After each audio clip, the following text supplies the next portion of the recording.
በዓለማችን ላይ ትልቁ አጀንዳ person named Osama bin Laden. CIA is ዓለምን በሙሉ ሲያነጋግር የነበረው ይህ አንድ ቀን ዓለም ላይ ያሉትን የሙስሊሞችን እምነት ያቆሸሸ አንድ ቀን በአንድ በኩል የዓለማችን ሱፐር ፓወር ሀገር የነበረችው አሜሪካ ነበረች። Either you are with us or you are with the በአንድ በኩል ደግሞ አንድ ሰው ነበር፣ የሳውዲ ቢሊዮነር የሆነው ኡሳማ ቢን ላዴን። ይህ ለመጀመሪያ ጊዜ አልነበረም። የአሜሪካ ትላልቁ ሁለቱ ህንጻን ለማፍረስ ሙከራ ሲደረግ፣ ምክንያቱም ይህ ህንጻ የዓለማችን ረጅሙ ህንጻ ነበር። በዛ ሰዓት ያለምንም ጥርጥር የዓለማችን በጣም ታዋቂ የሆነ ህንጻ ነበር ይህ ህንጻ። ምክንያቱም እዚህ ህንጻ አጠገብና እዚህ ህንጻ ውስጥ ብዙ የሆሊውድ ፊልሞች ተሰርተው ነበር። ይህንን ሁለቱን መንታ ህንጻ ለማፍረስ የተነሳ ሰው በደንብ ጠንቅቆ ያቅ ነበር። ወደፊት ላይ ይህ ነገር በዓለማችን ላይ ትልቁ አጀንዳ እንደሚሆንና ዓለምን በሙሉ እንደሚያነጋግር ጠንቅቆ ያውቅ ነበር። ለምሳሌ ዛሬ አንድ ሰው ቡርጁል ኸሊፋን ቢያፈርስ ምን አይነት ዜና ሊሆን እንደሚችል ልክ እንደዛው ማለት ነው። ከዛሬ ከ25 ዓመት በፊት ዓለም በእንደዚህ አይነት ሁኔታ ውስጥ ነበረች። የሶቪየት ህብረት ተሰባብሮ ነበር። ቻይና ደግሞ ይህን የሚባል በዚህ አሁን ባለችበት ደረጃ ላይ ልክ እንዳሁኑ ኃያል አልነበረችም። አሜሪካ ደግሞ በዛ ሰዓት ብቸኛዋ ሀገር ነበረች የዓለማችን ሱፐር ፓወር ሆና የቆመችው። አሜሪካን ለመፎካከር ደግሞ በዛን ሰዓት ዓለም ላይ ማንም አልነበረም። ነገር ግን በአጋጣሚ አንድ ቀን 11 ሴፕቴምበር 2001 ላይ 19 ሰዎች የአሜሪካን ትላልቅ አይሮፕላኖችን ለመቆጣጠር 4 ትላልቅ ኤርፖርቶች ቦታ ላይ ተገኙ። የአሜሪካ ሪፖርት እንደሚያመለክተው ከነዚህ ውስጥ ከ19 ውስጥ 19ኙ ሙስሊም ነበሩ የሚል ነው። እነዚህ 19 ሰዎች የተገኙበት ቦታ ደግሞ ሳዑዲ፣ ኢጅፕት፣ ሊብናንና ዩኤ ነበር። እነዚህ 19 ሰዎች አይሮፕላኑን በፕላናቸው ስር ለማስካሄድ በአራት ቲም ተከፋፍለው ነበር። ወደ 4 ግሩፕ ተከፋፍለው ነበር። ሁሉም ሰዎች እዚህ ላይ በጣም ወሳኝ የሆነ ሥራ ነበር የሚሰሩት። ከዚህ በፊት ደግሞ ለተወሰነ ጊዜ ይህንን ፕላናቸውን ለማስካሄድ ትሬኒንግ ወስደው ነበር። በመጨረሻም እነዚህ 4ቱ ትላልቅ አይሮፕላኖች ከቦታቸው ተነስቶ መንቀሳቀስ ጀመሩ። ልክ እነዚህ አውሮፕላኖች እንደተነሱ እነኚህ 19 ሰዎች በ4 ግሩፕ የተከፋፈሉት ፕላናቸውን ለማስካሄድ እነሱም ጀመሩ። በፕላናቸው መሰረትም ልክ አውሮፕላኑ ተንቀሳቅሶ 15 ደቂቃ ከደረሰው በኋላ እነኚህ የመጀመሪያው አይሮፕላን ውስጥ የነበሩ ሰዎች ተነስቶ ወደፊት ለፊት ሄዶ ከዛ በኋላ የመጀመሪያውን አውሮፕላን የሚነዳው የነበረውን ካፕቴን ሁለቱን ካፕቴን ሕይወታቸውን መስዋዕት አደረጉ። ከዚህ በኋላ ነው ራሳቸው ይህንን አይሮፕላን መምራት የጀመሩት። ከዚህ በኋላ ሙሐመድ አልዓጣ ይህንን አውሮፕላን መንዳት ጀመረ። ከዚህ በኋላ ነው የቀሩት ሰዎች ወደ ኋላ ተመልሶ ተሳፋሪዎችን ወደ አንድ ቦታ ሰብስቧቸው እንዲህ ብሎ ግልጽ የሆነ ነገር ነገራቸው። የዚህ ፓይለት ነጂ የሆነው ካፕቴኖቹ ሁለቱ ሞተዋል። ስለዚህ ከአሁን በኋላ የዚህ አውሮፕላን ካፕቴን የሆነው ሙሐመድ አልዓጣ የኛ ሰው ነው ብሎ ግልጽ የሆነ ነገር ነገሯቸው። ከዚህ በኋላ ይህንን አውሮፕላን መሬት ላይ ሊያሳርፈው የሚችል ሙሐመድ አልዓጣ ብቻ ነው። ይህን ልክ እንደሰሙ ሁሉም ተሳፋሪዎች ዝም ማለት ጀመሩ። ይሁን እንጂ እነኚህ አጋቾች መቼም ቢሆን ይህንን አውሮፕላን መሬት ላይ ሊያሳርፉት አይፈልጉም ነበር። አሁን በዚህ ሰዓት ሙሐመድ አልዓጣ የዚህ አይሮፕላን ፓይለት የነበረው ይህንን ነገር እየተናገረ ለተሳፋሪዎች እያስረዳቸው ነበር። ነገር ግን በስህተት እንደ አጋጣሚ አንድ በተን ተጫነ። በዚህ ምክንያት ቀጥታ ከኒውዮርክ ኤርፖርት ታወር ጋር ኮኔክት ሆነበት። እሱም እንዲህ ብሎ ነበር፣ ሁላችሁም ዘና ብላችሁ ቁጭ በሉ፣ እኛ ይህንን አውሮፕላን ወደ ኤርፖርት ቦታ ይዘነው እየሄድን ነው የሚል ነበር። አሁን የኒውዮርክ ኤርፖርት ይሄንን ልክ እንደሰሙ በውስጣቸው ጥርጥርና ኮንፊዥን ተፈጠረባቸው። እነሱም በአጋጣሚ ወዲያውኑ የነበሩትን አውሮፕላኖች ከቦታ አስነስቶ ለዚህ አውሮፕላን እንዲያርፍ ብሎ ቦታ ከፍተውለት ነበር። ከዛም በትዕግስት ይህ አውሮፕላን መጥቶ እንዲያርፍ እየጠበቁ ነበር። ከዛ በድጋሚ ሙሐመድ አልዓጥያ ይህንን አውሮፕላን ሲነዳ የነበረው በትስተት አሁንም ሌላ በተን ነካ። እንዲህም አለ፣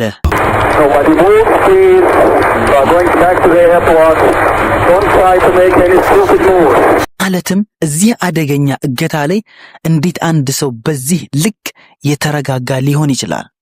ለማንኛውም ይህ አውሮፕላን መጀመሪያ ከቦስተን ወደ ሎስ አንጀለስ እየተጓዘ ነበር። በጣም ረጅም ጉዞ ሊያደርግ ነበር ማለት። ከዛ በኋላ ሙሐመድ አልዓጥያ ይህንን አውሮፕላን 100% አቅጣጫው ቀይሮ ወደ ኒውዮርክ ሲቲ ማቅናት ጀመረ። ልክ ወደ ኒውዮርክ ሲቲ እንደቀረበ ከፍታውን ወደ መሬት ዝቅ ማድረግ ጀመረ። ሁሉም ሰው ደግሞ የተገነዘበው እሱ ለምንድነው እንዲህ ዝቅ ብሎ ያሰቡት በፍጥነት ወደ ኒውዮርክ ኤርፖርት ሄዶ እዛ ሊወርድ ነው ሊያርፍ ነው ብሎ ነበር ሲያስቡ የነበሩት። ኒውዮርክ ኤርፖርት የነበሩ ሰዎችም ይህ አውሮፕላን ሊያርፍ ነው ብሎ ሲጠብቁ ነበር። ነገር ግን ረጅም ጊዜ ከጠበቁ በኋላም ይህ አውሮፕላን እዛ አልደረሰም። ኤርፖርት ውስጥ የነበሩ ሰዎች በጠቅላላ በጣም ግራ ተጋብተው ነበር። በመጨረሻ ይህ አውሮፕላን የት ነው ሄዶ ብሎ ሲጠያየቁ ነበር። በመጨረሻም አንድ ሰው መጥቶ እንዲህ ብሎ ነገራቸው፣ ይህ አውሮፕላን ከወርልድ ትሬድ ሴንተር ቢልድስ ጋር ተጋይቷል ብሎ ነገሯቸው። እስካሁን ድረስ የሚያውቁት ኤርፖርቶች ብቻ ነበሩ በእውነት ምንድነው የተፈጠረው የሚለው ነገር። የአሜሪካ ሚዲያዎች ስለዚህ ነገር እስካሁን ድረስ ያወቁት ነገር አልነበረም ነበር። በዚህ ሰዓት ጆርጅ ቡሽ አሜሪካ ፍሎሪዳ ውስጥ አንድ የሕፃናት ትምህርት ቤት ውስጥ ቁጭ ብሎ ነበር። በዚህ ሰዓት የሱ አንድ ሴክሬታሪ መጥቶ ይሄ ነገር ምን እንደተፈጠረ ለሱ ቀስ ብሎ በጆሮ ነገረው። ጆርጅ ቡሽም ልክ ይህንን ነገር እንደሰማ እንዲህ ብሎ ነው ያሰበው፣ ይህ በፍጹም በድንገት የተከሰተ አደጋ አይደለም፣ ይሄ የታቀደበት ነገር ነው ብሎ ነበር ያሰበው። አሁን የመጀመሪያው አውሮፕላን በ15 ደቂቃ ውስጥ ብቻ ነበር የታገተው። ነገር ግን ሁለተኛ አውሮፕላን ልክ እንደ በፊቱ አውሮፕላን ከ15 ደቂቃ በኋላ ነው የታገተው። እነኚህ ደቂቃዎችም በፊቱኑ የታቀደበት ደቂቃዎች ነበሩ። ይህ ደግሞ የሚያመለክተው ይህ ሁለተኛ አውሮፕላን ከዚህ ህንጻ ጋር ሲጋጭ ዓለም በሙሉ እንዲያየው ፈልጎ ነበር ማለት ነው። መርዋን አልሺሃ ከራሱ ግሩፕ ጋር ይሄንን አውሮፕላን ይዞት ወደ ሎስ አንጀለስ ሲሄድ የነበረውን አውሮፕላን አቅጣጫውን ቀይሮ ወደ ኒውዮርክ መለሰው። ይህም ልጅ እድሜው ገና 23 ዓመቱ ነበር። የአሜሪካ የቲቪ ቻናል በጠቅላላ በፊት ሲያወሩ የነበሩትን አጀንዳ እንዳለ ትቶ በአጠቃላይ ወደዚህ ነገር ዞሮ ስለዚህ ነገር ብቻ ሲያወሩ ነበር ላይቭ እያስተላለፉ። እነሱ ይህንን ዜና በላይቭ እያስተላለፉ በነበረበት ሰዓት በሁለተኛ ዙር ደግሞ ሌላ አውሮፕላን መጥቶ ወርልድ ትሬድ ታወርን ሁለተኛውን ህንጻ በፉል ስፒድ በመሃል ላይ አርፎ ሰንቅጦት አፈረሰው። ከዚህ በኋላ ነው ዓለም በጠቅላላ የተረዳው ይህ አክሲደንት ሳይሆን ይሄ ታስቦ የተደረገ ነገር ነው ብሎ ሁሉም ሰው መገንዘብ ጀመረ። ከዚህ በኋላ ጆርጅ ቡሽ ትምህርት ቤት ውስጥ ከህፃናት ጋር በነበረበት ሰዓት የሱ ሴክሬታሪ መጥቶ እንዲህ ብሎ በጆሮ በድጋሚ ነገረው፣ አሜሪካ ኢዝ አንደር አታክ፣ አሜሪካ በጥቃት ስር ነው ያለችው ብሎ በጆሮ ነገረው። ከዚህ በኋላ ነው የአሜሪካ ፕሬዝዳንት እንዲህ የሚል ትዕዛዝ ያወጣው፣ በአየር ላይ ያሉት አውሮፕላኖች በጠቅላላ ወደ መሬት እንዲያርፉ፣ መሬት ላይ ያሉትም እንዳይበሩ የሚል ትዕዛዝ አስተላለፈ። ነገር ግን አሁንም ሁለት አውሮፕላኖች በእነዚህ ሰዎች ስር እገታ ነው ያለው። ማንም ሰው አያውቅም ነበር የነዚህ ሁለቱ አውሮፕላን ታርጌቶች ምን እንደሆነ። ሶስተኛውን አውሮፕላን ሃኒ ሃንጆር የሚባል የሳውዲ ዜጋ የነበረው ሰው ነበር እሱን አታክ አድርጎ እየነዳ የነበረው። እሱ ወደ ኒውዮርክ መሄድ የነበረበትን አውሮፕላን ቀጥታ አድርጎ መልሶ ወደ ዋሽንግተን ማቅናት ጀመረ። እሱም ልክ ወደ ዋሽንግተን እንደተመለሰ ዝቅታውን ከሰማይ ላይ ወደ ምድር ማቅረብ ጀመረ። ከዛ በኋላ በፉል ስፒድ ወደ ኒውዮርክ ማቅናት ጀመረ።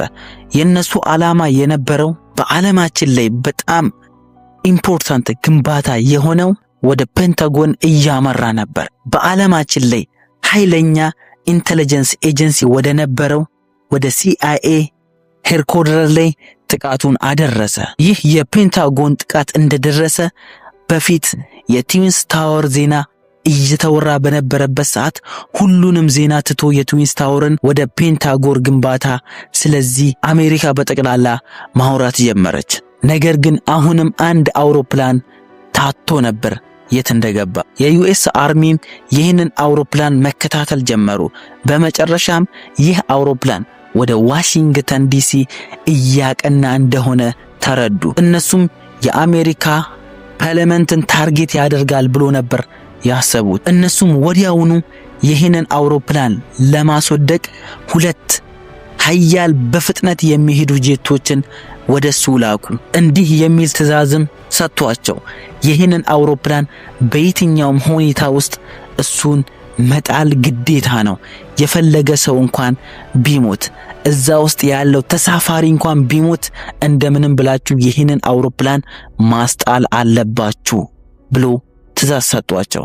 ሶስቱ አውሮፕላኖች በፕላናቸው መሰረት ታርጌታቸውን አግኝተው ነበር። ነገር ግን አራተኛ አውሮፕላን ዘይድ ጀራህ ሲነዳው የነበረው አውሮፕላን ወደ ታርጌቱ ሊደርስ አልቻለም ነበር። ምክንያቱም እሱ ልክ ወደ ወርልድ ትሬድ ሴንተር እንደደረሰ እዛ ላይ ጥቃት ተደርጎ ነበር። ዘይድ ጀራህም ለተሳፋሪዎች እንዲህ ብሎ ነገራቸው፣ ሁሉም በስነ ስርዓት ባለበት ቦታ ይቀመጥ፣ አሁን እኛ ወደ መሬት ልናርፍ ነውና ብሎ ማለት ነው። ነገር ግን አንድ ተሳፋሪ እዛ ውስጥ ከሚስቱ ጋር ተገናኝቶ እያወራ ነበር። ሚስቱም እንዲህ ብላ ነገረች፣ ይሄ ፓይለት ውሸቱን ነው እየነገራችሁ ያለው፣ ምክንያቱም ይሄ ወደ ኤርፖርት እናንተን አያደርሳችሁም፣ ይሄ ራሳችሁንና የእናንተን ህይወት ለማጥፋት ነው የተዘጋጀው ብላ ነገረችው። እዚህ በኋላ ይህ ተሳፋሪ እንዲህ ብሎ ለሌሎች ተሳፋሪ መናገር ጀመረ፣ መሞታችን የማይቀር ነው፣ ነገር ግን እኛ ሌላ ህንፃ ላይ ልክ እንደ ሌሎቹ አውሮፕላን አደጋ ከምናደርስ አንድ ነገር አድርገን ይሄ አውሮፕላን እንዲወድቅ ማድረግ አለብን ብሎ መናገር ጀመረ። እዚህ በኋላ ተሳፋሪዎች በጠቅላላ ተሰባስቦ ወደዚህ ፓይለት ጋር ሄዶ እሱ ላይ ጥቃት አድርጎ ከዛ በኋላ ይህ አውሮፕላን እንዲወድቅ ማድረግ ነበር አላማቸው። እንደዛውም ተስማምቶ ሄዶ አንደኛውን ገደሉት፣ ሁለተኛውንም እንደዛው ጥቃት አደረሱበት። መጨረሻ ላይ ልክ ወደ ዘይድ ብን ጀራህ ወደ ፓይለቱ ጋር ልክ እንደደረሱ ፓይለቱም ዘይድ ብን ጀራህም አንድ ነገር አደረገ። ይህንን አውሮፕላን በአፍንጫው ወደ ታች አድርጎ ስፒዱን በጣም ሃይ አድርጎ ወደ መሬት መንዳት ጀመረ። ከትንሽ ጊዜ በኋላም ይህ አውሮፕላን ወድቆ ተፈጥፍጦ እዛው ድምጥማጡ ወጣ። አሁን በዚህ ሰዓት የዓለም ዜና በጠቅላላ ስለ አራተኛ አውሮፕላን እያወራ በነበረበት ሰዓት የወርልድ ሴንትራል ክረብስ ከላዩ ላይ እንዳለ ፈራረሰ። በዚህም ሰበብ ቢያንስ 1000 ሰው ሞቶ ነበር። ትንሽ ጊዜ በኋላም ሁለተኛውም ህንጻ ፈረሰ። በዚህም ጊዜ ቢያንስ 1500 ሰው ሞቶ ነበር። በእነዚህ በአራቱ ጥቃት በአጠቃላይ ከ3000 ሰው በላይ ሞተዋል ይባላል። እነዚህ ውስጥ ከ500 ሰው በላይ የሚሆኑ ሰዎች ለማምለጥ ሙከራ ሲያደርጉ ነው የሞቱት ይባላል። ከትንሽ ቀን በኋላ ሙሐመድ አልአታ የዚህ ሚሽን መሪ የነበረው የሱ አባት በአንድ ኢንተርቪው ላይ ቀርቦ ይህንን ነገር እንዳለ አስተባብሎት ነበር። ይህንን ነገር እንዳለ የመሰረተው ያደረገው የእስራኤል ኢንተለጀንስ ኤጀንሲ የሆነው ሞሳድ ነው ብሎ እነሱ ላይ መልሶ ነበር። እንዲህ ብሎ ተናግሮ ነበር፣ እስልምና ውስጥ እንደዚህ አይነት ጥቃት ማድረግ ሐራም ነው። ሌሎች ቤተሰቦችም ልክ እንደዚሁ ይህንን ነገር አንቀበልም ብሎ አስተባብሎ ነበር። የነዚህ ሰዎች ፋሚሊ ባክግራውንዳቸውን ተመለሰን ካየን ደሃ ቤተሰብ አልነበሩ። እንደውም በጣም ሀብታምና እልል ያለ ኑሮ ሲኖሩ የነበሩ ሰዎች ነበሩ። እዚህ አይነት ጥቃት እነዚህ ሰዎች ያደርጋሉ ተብሎ በፍጹም የሚታሰብ አልነበረ። ይህ ጥቃት በጣም አስፈሪ ከመሆኑ የተነሳ ለ100 ቀን ሰዎች ከቤት መውጣት እንኳን ፈርቶ ነበር በኒውዮርክ ከተማ ውስጥ። ይህ የፈራረሰውን ህንፃ ከቦታው ለማንሳትና ያንን ቦታ ንጹህ ለማድረግ ቢያንስ የአሜሪካ መንግስት $1 ቢሊዮን መድቦ ጨርሶበት ነበር። ወርልድ ትሬድ ሴንተር በመፍረሱ አሜሪካ የዚህን ያህል ጉዳት አልደረሰበትም ነበር። እንደውንም ከወርልድ ትሬድ ሴንተር አጠገብ የነበረ አንድ ህንፃ ነበር። በሱ ህንፃ ምክንያት አሜሪካን በጣም ኃይለኛ ኪሳራ ውስጥ ገብታ ነበር። የዚህ ህንፃ ስምም ኒውዮርክ ስቶክ ኤክስቼንጅ የሚባል ህንፃ ነበር። በዚህ ምክንያት አሜሪካ ውስጥ በጣም ትልቅ ፍርሃት ተሰራጭቶ ነበር። ስለዚህ የአሜሪካ ኢኮኖሚ በጣም ወደታች እየወረደ መጥቶ ነበር። በዚህ ምክንያት የዓለማችን ኢኮኖሚ እንዳለ ወድቆ ነበር። የዚህን ሁላ ኪሳራ የተሸከመው ደግሞ የወረን በፊክስ ካምፓኒ ብረክስ ሃየር ሃሳዌይ ይህ ካምፓኒ ነበር።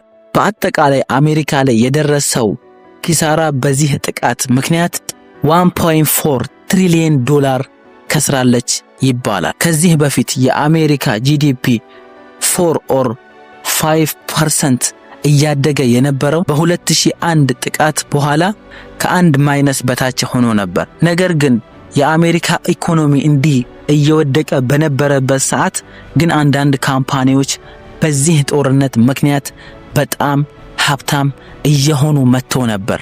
የዚህ ካምፓኒ ሼርም እንኳን በጣም ወደ ሰማይ በፍጥነት እየሄደ መቀጠል ጀመረ። ይህም ካምፓኒ የጦርነት ካምፓኒ ነበር። መሳሪያ ሰሪ ካምፓኒዎች፣ ፋይተር ጄት የሚሰሩ ካምፓኒዎች ነበር። የጦርነትን ታንክ የሚሰሩ ካምፓኒዎች ነበሩ። አሜሪካ ውስጥ በጠቅላላ ኢንቨስተሮች እዚህ ካምፓኒ ውስጥ ብራቸውን ማስያዝ ጀመሩ። ምክንያቱም እነዚህ ሰዎች ጠንቅቆ ያውቁ ነበር አሜሪካ 9/11 ላይ ባደረሰው ጥቃት ኃይለኛ የሆነ በቀላ እንደሚበቀል በእርግጠኝነት ያውቁ ነበር። በዚህ ምክንያት ዓለም በጠቅላላ ወደ አሜሪካ ፕሬዝዳንት ወደ ሆነው ወደ ጆርጅ ቡሽ እየተመለከቱ ነበር። በመጨረሻ ማን ለምን ከአሜሪካ ጋር ከዓለማችን ሱፐር ፓወር ከሆነችው ሀገር ጋር እንደዚህ አይነት መሳፈጥ ስፍጥና ሊያደርግ ለምን አስፈለገ የሚለውን ነገር ለማወቅ አሜሪካ በጠቅላላ በንዴት ተሞልተው ነበር። ከትንሽ ቀናትም በኋላ ጆርጅ ቡሽ ወደ ሚዲያ መጥቶ የሆነውን ነገር በጠቅላላ ለመናገር ሚዲያ ፊት ለፊት ቆመ። እንዲህ ብሎ መናገር ጀመረ። ከዚህ ጥቃት በስተጀርባ ያለው አንድ ሀገር ወይ ደግሞ አንድ ስልጣን አይደለም፣ ይህ የአንድ የቴሮሪስት ጥቃት ነው ብሎ ተናገረ። ከዚህ ቴሮሪስት በስተጀርባ ደግሞ አንድ ኦርጋናይዜሽን ነው ያለው፣ አልቃኢዳ። የሱ መሪ ደግሞ ኡሳማ ቢንላዴን ነው። ከዚህ በፊት በሰላም አፍጋኒስታን ውስጥ እየኖረ ነበር። ዓለም በጠቅላላ ኡሳማ ቢንላዴን እየተቹት በነበረበት ሰዓት ላይ በአጋጣሚ ኡሳማ ቢንላዴን ወደ ቴሌቪዥን ጣቢያ በአልጀዚራ ቴሌቪዥን ጣቢያ እንዲህ የሚል መልእክት አስተላለፈ። እኔ ከዚህ ጥቃት ጋር ምንም አይነት ግንኙነት የለኝም የሚል ግልጽ የሆነ መልእክት አሳለፈ። በዚህ ንግግሩ ላይ ዓለም በጠቅላላ ውዝግብ ውስጥ ገባ። ይህንን ነገር እሱን ያደረገው ወይስ ሌላ ሰውን ያደረገው በሚለው ማለት ነው። ከዚህ በኋላ ኡሳማ ቢንላዴን ከወጣ በኋላ የሙስሊም ስኮላሮች በጠቅላላ ወጥቶ መልእክታቸው ማስተላለፍ ጀመሩ። ምክንያቱም ይህንን ነገር አንድ ሙስሊም በፍጹም ሊያደርገው አይችልም በሚል ነገር ላይ መናገር ጀመሩ። ይህ ጥቃት ሙስሊምን አይመለከትም ብሎ መናገር ጀመሩ። ምክንያቱም አንድ ሰው ስለ ነቢያችን ሰለላሁ ዐለይሂ ወሰለም ታሪክ ያጠና ካለ ከዚህ ነገር ላይ በጣም ይማራሉ። ረሱል ሰለላሁ ዐለይሂ ወሰለም ወደ አንድ ጦርነት አንድን ወታደር ሲልኩ ግልጽ የሆነ መልእክት ያሳልፉላቸው ነበር። ይህም መልእክት እንዲህ የሚል ነበር። እንዲህም ይሉ ነበር፣ በጦርነት ውስጥ ሴት ልጅ፣ ሕፃንን፣ ሽማግሌ ቢያንስ እንኳን እንጨትን እንዳትቆርጡ ይሉ ነበር። ይሄ ብቻ አይደለም፣ የአንድ እምነት አስተማሪ የሆነውንም ሰው ቄስ፣ ፓስተር የመሳሰሉትን በፍጹም እንዳትገሉ የሚል ትእዛዝ ረሱል ሰለላሁ ዐለይሂ ወሰለም ለወታደሮቻቸው ያስተላልፉ ነበር። እናንተ የምትዋጉት እናንተ ሊዋጋ የመጣውን ሰው ብቻ ነው ብለው ነበር የሚያስተላልፉት። የረሱላችን ሰለላሁ ዐለይሂ ወሰለም ታሪክ ይቅር ባይነታቸውን የሚያውቅ ሰው እንዴት በእምነት ስም እንደዚህ አይነት ጥቃት ያደርሳል ብሎ ነበር ሲከላከሉ የነበሩት የሙስሊም ስኮላሮች። ለዚህ ነው ከዚህ ጥቃት በኋላ የሙስሊሞች ኦአይሲ ትልቁ ኦርጋናይዜሽን የሆነው ወጥቶ ይህንን ነገር እንዳስተባበሉት። ከአንድ ሙስሊም የሚጠበቅ ነገር አይደለም እኛ አላደረግንም ብሎ ተናግረው ነበር። የመካ ሙፍቲ የሆነውም ዓሊም ይሄ ነገር እስላምን የሚቃረን እንጂ እስላም ይሄንን ነገር የሚደግፈው ነገር አይደለም ብሎ ተናግረው ነበር። የአሜሪካ ጠላት ነው ተብሎ የሚታሰበው የኢራን መሪ አያቱላህ ኹሜኒ እንኳን ወጥቶ ይህ ነገር ከእስልምና ጋር ምንም ነገር የሚያገናኘው ነገር የለም ብሎ ተናግሮ ነበር። ነገር ግን ከዚህ ሁሉ በኋላ የኢስላም ገጽታ በዌስተርን ካንትሪ ውስጥ በጣም እየተበላሸ መጥቶ ነበር። እስላሞፎቢያም በጣም እያደገ መጥቶ ነበር። ለምሳሌ ሰዎች ሂጃብን የሚለብሱ ሴቶችን በመንገድ ላይ ሲመቱ ነበር። ብዙ ሙስሊም ሰራተኞችም ከስራቸው ተባረው ነበር። ይህ ብቻ አይደለም፣ አብዛኛው ተገለው ነበር። ለመጀመሪያ ጊዜም በቴሌቪዥን ጣቢያ ላይ እስላም የሰላም እምነት ነው ወይስ አይደለም የሚል ዲቤት እንኳን መደረግ ጀምሮ ነበር። Islam is not a religion of peace. ነገር ግን ከዚህ ሁሉ በኋላ በዓለም ላይ ያሉ ሙስሊም በጠቅላላ አንድን መልእክትን ያስተላልፉ ነበር። ይህንን ነገር ማንም ቢሆን ያደረገው ይሄ እስልምናን የሚመለከት አይደለም ብሎ ይናገሩ ነበር። ይሁን እንጂ ኡሳማ ቢንላደን ይህንን ነገር እኔ አላደረኩም ብሎ ቢያስተባብልም አሜሪካ ይህንን ሁሉ ጥፋት እሱ ላይ ነበር ያሸከመችው። አሜሪካም ለአፍጋኒስታን ታሊባን እንዲህ የሚል ትዕዛዝ ሰጠች። የአልቃኢዳ መሪ የሆኑትም በጠቅላላ ለአሜሪካ አሳልፈሽ መስጠት አለብሽ ብላ ተናገረች። በተለይ ኡሳማ ቢንላደንን። ነገር ግን አፍጋኒስታን በፍጹም እሷ ያለችውን ነገር አላደረገች። ምክንያቱም አፍጋኒስታን ውስጥ ከትንሽ ጊዜ በፊት በጣም ኃይለኛ ጦርነት ተደርጎ ታሊባን ከረጅም ዓመታት በኋላ የሶቪየት ዩኒየንን አሸንፋ ከአገሯ ውስጥ አስወጥታ ነበር። ኡሳማ ቢንላደን ደግሞ እዚህ ጦርነት ላይ አፍጋኒስታኖቹን እየረዳ በጣም ኃይለኛ ሮል ተጫውቶ ነበር። በዚህ ምክንያት የታሊባን ፕሬዝዳንት የነበረው ሙላ ሙሐመድ ኡሳማ ቢንላደንን በጣም ነበር ሪስፔክት የሚያደርገው። አፍጋኒስታንም እንዲህ ብላ እናንተ እየከሰሳችሁት ያለው ሰው እንደዚህ አይነት ነገር እሱ እንዳላደረገ በግልጽ እየተናገረ ነው። ያላደረገውን ሰው ደግሞ እኔ አድርጌያለሁ ብዬ እንዴት ነው ለናንተ አሳልፌ የምሰጠው? ቢያደርግ እንኳን ራሴ ነኝ እንጂ ራሴ ውስጥ የምቀጣው ለናንተ አሳልፌ የምሰጥበት ምንም አይነት ምክንያት የለም ብላ ተናገረች። እኔ ደግሞ የኔን እንግዳ ዝም ብዬ አንስቼ ለሌላ አገር አሳልፌ አልሰጥም ብሎ ተናገረ። አሜሪካ ደግሞ ይሄ የአፍጋኒስታን መሪ ያለውን ነገር ሊቀበል አልፈለገም። ይኸውልሽ አላት፣ እኛ በጣም ሱፐር ፓወር የሆንን አገር ነን። እኔ ላንተ ማስረጃ ማቅረብ ራሱ አይጠበቅብኝም። ካንተ የሚጠበቀው ነገር ኡሳማ ቢንላደን ለኔ አሳልፈ መስጠት ነው። ያለበለዛ ደግሞ አንተ ላይ የሚደርሰውን ነገር ታያለ ብላ ማስፈራራት ጀመረች። ያለበለዛ እኛ አፍጋኒስታን ላይ ጥቃት አድርገን ታሊባንን እንዳለ አጥፍተን የፈለግነውን ነገር ማድረግ እንችላለን ብላ ተናገረች። ነገር ግን ታሊባኖችም የአሜሪካን ነገር በፍጹም ልትቀበል አልነበረችም፣ ፍቃደኛም አልሆነችም። አሜሪካኖችም አፍጋኒስታን ላይ ጥቃት ለማድረስ ፕላናቸውን ማድረግ ጀመሩ። ነገር ግን አፍጋኒስታን ይህንን ጦርነት ለማቆም አንድ ኦፈር ለአሜሪካ ሰጥታ ነበር። እኔ ኡሳማ ቢንላደን ቀጥታ ላንቺ አልሰጠም፣ ነገር ግን ለሶስተኛ አገር እንሰጣለን።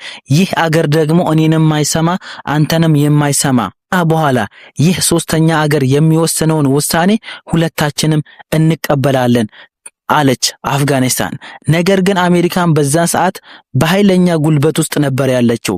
ይህንን ጉልበቷን ደግሞ ልትጠቀምበት አስባ በፍጹም ይህንን ነገር እሺ ብላ ልትቀበል አልፈለገችም። እኔ ምን እንደማደርግ ዝም ብለሽ ተመልከቺ አለቻት ለአፍጋኒስታን። ከ9/11 በኋላ ከአንድ ሳምንት በኋላ አሜሪካ አፍጋኒስታን ላይ ጥቃት ማድረግ ጀመረች። ጆርጅ ቡሽም እዚህ ጦርነት ላይ ለዚህ ጦርነት አንድ ስም አወጣለት፣ ዋር ኦን ቴሮሪዝም የሚል ስም። የሱንም ጦር በሁሉም አቅጣጫ ወደ አፍጋኒስታን መላክ ጀመር። አፍጋኒስታን ውስጥ ከሁሉ የበለጠ ለታሊባን ጠላት የሆነውን አህመድ ሻን መስዑድን አሜሪካን ባላት ወታደር በጠቅላላ እሱን መደገፍ ጀመረች። ከትንሽ ጊዜ በኋላ አሜሪካም ታሊባንን ከአፍጋኒስታን አውጥታ ሙሉ በሙሉ በራሷ ቁጥጥር ስር ማድረግ ቻለች። ነገር ግን አሜሪካ ይህንን ሁሉ ነገር ስታደርግ ለሷ መሰናክል የሆነው አንድ ነገር ነበር። እሱም የአልጀዚራ ቲቪ ጣቢያ። ምክንያቱም የዓለም ጣቢያ በጠቅላላ በአሜሪካ ሳይድ ቆሞ ነበር ዜና ሲያስተላልፍ የነበረው። ነገር ግን አልጀዚራ የሁለቱንም ሳይድ ያስተላልፍ ነበር፣ የአሜሪካንንም የአፍጋንንም።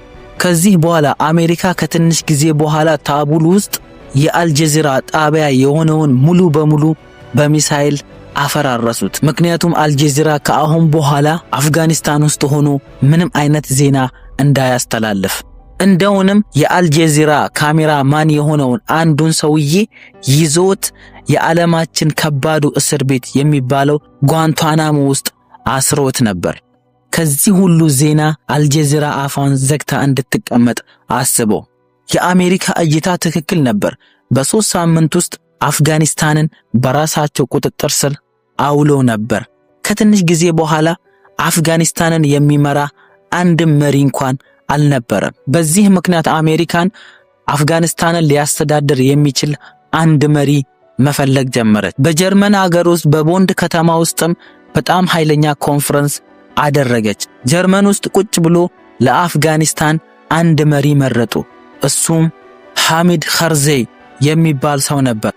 ይህ ሰውዬ ደግሞ 100% ከታሊባን የተቃራኒ የሆነ ሰው ነበር። የሆነ የሚኮራ አይነት ሰውም ይመስላል። እንግሊዘኛ ማውራትን ይወዳል። ወደ ዌስተርን ሀገር ነው ስታይሉ የሚቃረበው። ለሲአይኤዎች ደግሞ በጣም ፌቨሬት ነበር። አሜሪካም አህመድ ካርዛይን የፓኪስታን ፕሬዝዳንት አድርገው ሾሙት። እሱን ለማጠንከር ደግሞ ብዙ ወታደሮችም ሰጡት። የድሮ መንግስትን ከቦታ ማንሳት፣ አዲስ መንግስት በአንድ ሀገር ላይ መመስረት የድሮ የአሜሪካ ኃይለኛ ቢዝነስ ነበር። አሁንም እንደቀጠለ ይገኛል። የአህመድ ካርዛይ ገቨርንመንት በጣም ክረፕት ከመሆኑ የተነሳ የአፍጋኒስታን ሰዎች እሱን ሊቀበሉት አልቻሉም። ይሁን እንጂ በዚህ ሁኔታ እንዲሁ መቀጠል ጀመሩ። ታሊባንም ሙሉ በሙሉ የተሸነፈ ይመስል ነበር። ነገር ግን በ2003 አሜሪካ አንድ ጦርነት ጀመረች ከኢራቅ ሳዳም ሁሴን ጋር። በዚህ ምክንያት የአሜሪካ ወታደሮች ፎከሳቸውን ከአፍጋኒስታን ዞር አድርጎ ወደ ኢራቅ መሄድ ጀመሩ። እዛ ውስጥ እነሱም ሳዳም ሁሴንን ከስልጣን ላይ ለማውረድ በጣም ትልቅ ውሸት ዋሽተው ነበር። ይህንን ውሸት ዛሬ እነሱ እንኳን አምነውታል። የሳዳም ሁሴንን ሂስትሪ ሌላ ጊዜ በሌላ ቪዲዮ በሰፊው አቀርብላችኋለሁ። ስለዚህ ሰብስክራይብ። አሜሪካ ልክ ከአፍጋኒስታን እንደወጣች የታሊባን ግሩፕ በሙላ መሪነት ቀስ በቀስ ወደ አፍጋኒስታን ተመልሶ ጥቃታቸውን ማድረግ ጀመሩ። የአሜሪካ ፎርስ ላይ ትናንሽ ጥቃት ማድረስም ጀመሩ። አሜሪካ ኢራቅ ውስጥ ሳዳም ሁሴንን ገላ በጣም ትልቅ ስህተት ሰርታ ነበር።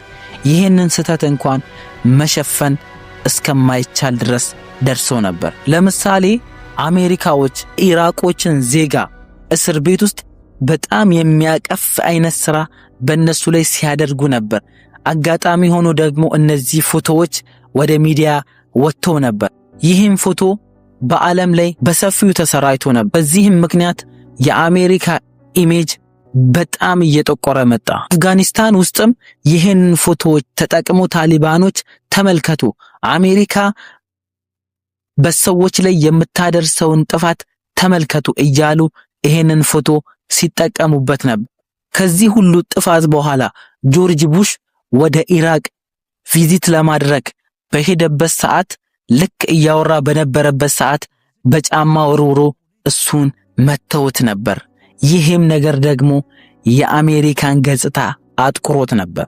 የአሜሪካ ስም በኢራቅ ውስጥ ብቻ ሳይሆን በአፍጋኒስታን ውስጥም እየጠፋ መጣ። ታሊባንም እንደ አዲስ ጉልበቱን እያጠነከረ መጣ። ታሊባኖች በዚህ ምክንያት ብቻ አይደለም ኃይለኛ የሆኑት። የአፍጋኒስታን አንድ ዜጋ ሲሞት የዛ ሰውዬ ጎሳዎች በጠቅላላ ተሰብስቦ ወደ ታሊባን ሄዶ ከታሊባን ጋር አንድ ግሩፕ ፈጥሮ ከነሱ ጋር ሲዋጉ ነበር። በዚህም ምክንያት ታሊባኖች በጣም ስትሮንግ እየሆኑ መጡ። ነገር ግን ከትንሽ ጊዜ በኋላ 2004 ላይ ኡሳማ ቢንላዴን ወደ ቴሌቪዥን ጣቢያ መጥቶ አንድ ነገር አስተላልፎ ነበር። በ2001 ላይ በተደረገው የ911 ጥቃት በጠቅላላ በራሱ ላይ ወስዶ ይህንን ኃላፊነት እኔ ነኝ የምቀበለው ብሎ ተናግሮ ነበር። እነዛ ጥቃት ያደረሱትንም ሰዎች ደግሞ ለነዛ ለ19 ሰዎች ዱዓ አድርጎላቸው ነበር። 9/11ን ያደረጉትን ሰዎች እንዲህ የሚል ማስፈራራትም ለአሜሪካ አስተላልፎ ነበር።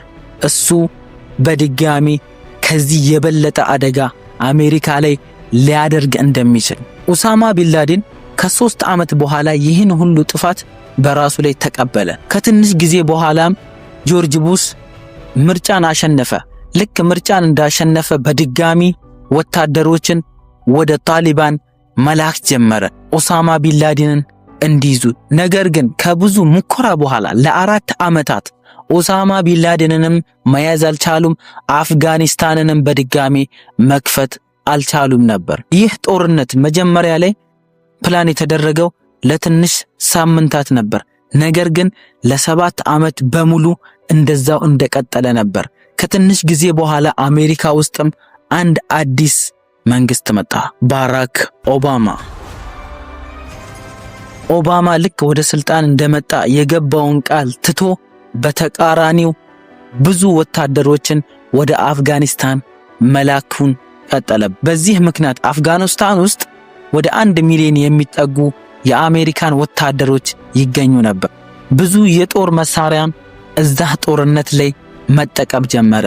በዚህም ሰበብ ከ10 ዓመት ጦርነት በኋላ አሜሪካኖች አንድ ኢንፎርሜሽን አገኙ ስለ ኡሳማ ቢንላደን።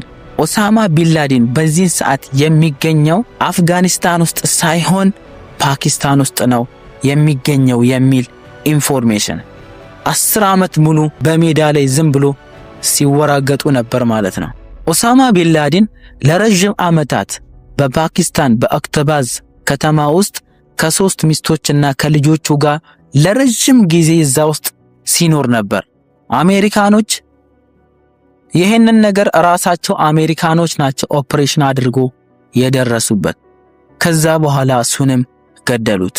ይህንን ነገር የፓኪስታን ወታደሮችና የፓኪስታን መንግስት እንኳን በጭራሽ አውቀውም ነበር። ነገር ግን አንድ ሲኒየር ጀነራሊስት እንዲህ የሚል ነገር ተናግሮ ነበር። አሜሪካ ኡሳማ ቢንላደንን ለጠቀመ ሰው $25 ሚሊዮን እሰጣለሁ ብላ ተናግራ ነበር የሚል ነገር ተናገረ። ይሄ ሲኒየር ጋዜጠኛ። ከዚህ በኋላ የፓኪስታን የድሮ ወታደር የነበረው ኢቅባል የሚባል ሰውዬ ይህንን ገንዘብ ለማግኘት ሲል ለአሜሪካን ሲአይኤ ኡሳማ ቢንላደን የት እንዳለ ይህንን ኢንፎርሜሽን ለአሜሪካኖች አሳልፎ ሰጠ ይባላል። ከዚህ በኋላ አሜሪካ ይህንን ነገር ለማረጋገጥ ስትል ከሸኪል አፍሪድ ጋር ተስማምታ በኦክቶባስ ከተማ ውስጥ ፌክ የሆነ የክትባት ስነ ስርዓት መስጠት ጀመረች።